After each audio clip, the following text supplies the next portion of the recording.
I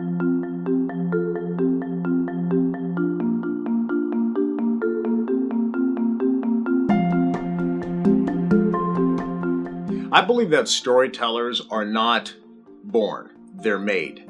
People like Warren Buffett or Richard Branson, or there's a famous pastor named Joel Osteen. All of these people were very open and acknowledged to me that they were terrified of public speaking very early on in their careers.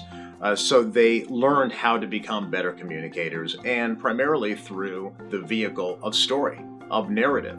So I believe that anybody can become a much better communicator and much better storyteller. And it's very important now more than ever, because as automation and robots are replacing so much of human functions and human tasks and skills in the workplace, your ability to connect with people emotionally, your ability to tell a persuasive story that transforms hearts and minds is the single greatest skill that might make a big impact on your future success in your career. All ideas are wrapped in story. Some stories are good, some stories are great, and some are transformational. I believe everybody should learn the skills to tell transformational stories.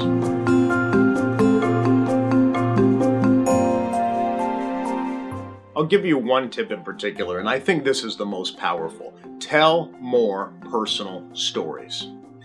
Some of the greatest TED speakers of our time at the TED conference, those TED Talks that go viral, they do so because they are wrapped in story. So whether it's Amy Cuddy, who is a Harvard researcher and a best-selling author, her TED Talk is the second most viewed TED Talk of all time. And she has recently acknowledged that it's because she shared some personal stories that made that TED Talk connect with so many people. Sheryl Sandberg, the Facebook COO, gave a TED Talk about women in the workplace. Well, that talk led to a best-selling book, which led to the movement called Lean In, which many people would recognize.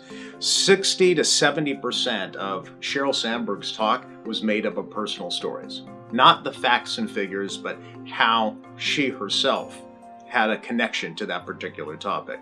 And so we see this throughout TED Talks, and we see this throughout some of the best presentations of our time. Those presentations that connect with people typically are made up of story, anywhere from 60 to 70%. Whereas most presentations, especially in business today, are maybe 99% facts, 1% story. I say turn it around.